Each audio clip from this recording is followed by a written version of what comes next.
Francisco, and I'm a member of the Safe Community Coalition's Mental Health Committee and a psychologist in private practice in McLean, where I work exclusively with parents. So today I'd like to share with you what I think is both the most useful and universal set of parenting tools. It's all about motivation, and it's something that I've shared with, I think, pretty much every parent I've ever spoken to, whether they have young children, adult age children, whether things are going well, whether there are struggles. These are really useful tools to know about. These three needs that I'm going to talk about that underlie motivation and that kind of lead us to feel happy and thriving are derived from self-determination theory. That's from Ed Deci and Richard Ryan. And it's a wonderful theory that has a lot to say about intrinsic and extrinsic motivation. It's much broader, but I'm going to just focus right now on these three basic needs that we all have and that our kids have, even though they don't label them and name them this way. And the reason I think it's so valuable for parents is to know that, if we're looking for how we can help our kids, how we can support them, how we can nurture them, making sure that our kids are feeling solid in these three needs and that we're providing them with opportunities and feedback around these three needs is an excellent way to go. So the first of these needs is competence. And that has to do with the fact that human beings are built to learn, and that's a wonderful thing. Learning does not have to be academic. In today's current situation, there are actually a lot of opportunities for kids to build competence in a whole lot of arenas that are outside of a classroom setting, obviously. What I think parents need to recognize is number one, that kids operate differently than adults. Their brains are different. They are, kind of working under different principles. And one of the things to know is that kids really benefit from what educators like to call a strengths-based perspective. We adults tend to be very efficient. We try not to spend a lot of time sitting around telling each other, complimenting all the things that we already know how to do. We tend to take that for granted. And when there's a problem, we like to dive right in and be sort of solutions-oriented problem solvers. That is not the best approach sometimes to take with our kids, who really benefit from having kind of more attention on their strengths and their competence than attention on their struggle points. And so first thing to know is that, we want to provide our children with opportunities to feel competent, to gain new concrete skills, knowledge, experience. It can be in anything. It does not have to be in academics. Kids have their own value system often of the things that make them feel good. But, find ways for your kids to, kind of contribute. And then your job as parents is to notice and appreciate their contributions, to notice and appreciate their competence, to be more of a mirror than sort of a judge. So to sort of reflect back to them what you see as legitimate, sort of specific and concrete evidence of their competence, rather than adding in kind of this layer of evaluation, where you say, I believe you're so whatever. And give them the feedback in sort of the most specific and behavioral way that you can, but really make an effort to kind of catch them being good is a phrase that educators often use.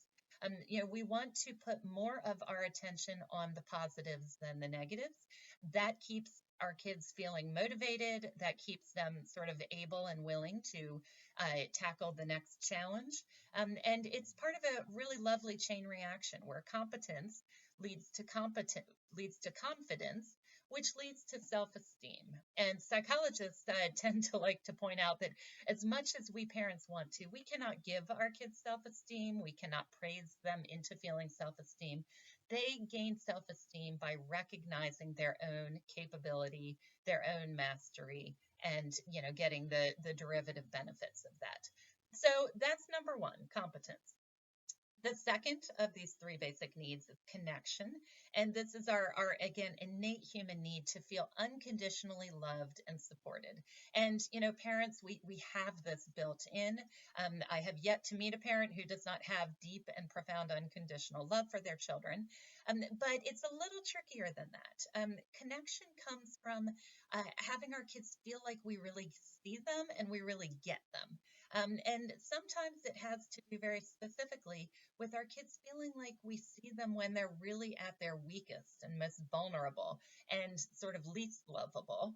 Sometimes it has to do with us, kind of catching a moving target because kids change very rapidly, certain developmental stages in particular, like their adolescent years, where they're sort of cycling through, kind of who they want to be and what they like and trying on different things for size. It can be very difficult to stay current and connected.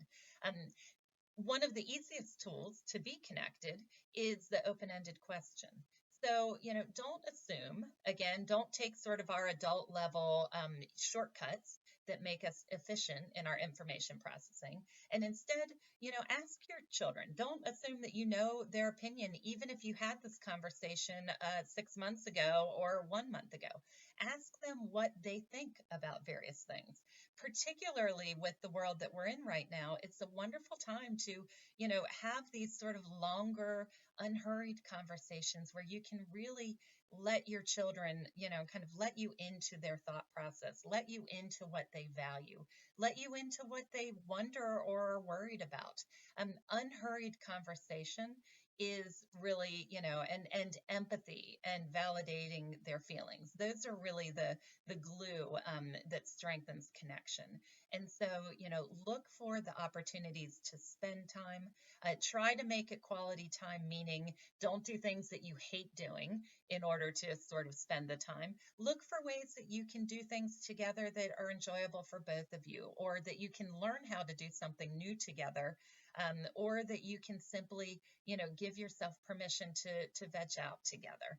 Whatever the case may be, recognize the value of this connection. It's really the joy, right? That's where our love and our, sort of the positive feelings can come from. It's also, again, enormously important to have a strong connection with your kids for them to be resilient and for them to, sort of be vulnerable and all of those things. So connection is immensely important and motivating. The third thing is it's a need for autonomy. So we had competence, connection, and then autonomy. This is hugely important. It's more than being independent. It's having some say in what happens to you. And, it's sort of a profound human, it's something we're wired for. And it's also, frankly, there are different temperaments that I think kind of range in how much this need for autonomy is pronounced. There are some kids that are just very easygoing, and, perhaps this need for autonomy is, kind of not overly dominant. I work with a lot of parents who are on the other end of the spectrum, who have children who are super strong-willed and who have just such a strong need to have a say in what happens to them that they will often engage in what appears to be completely counterproductive behaviors because they care so much about having that little piece of control. It is healthy for our kids to experience autonomy no matter what their age and stage. And as parents, it's incumbent on us to be looking for ways that we can offer our kids some autonomy and to also recognize that, really childhood, adolescence, even the teenage years, they don't have that much actual control over what they're doing.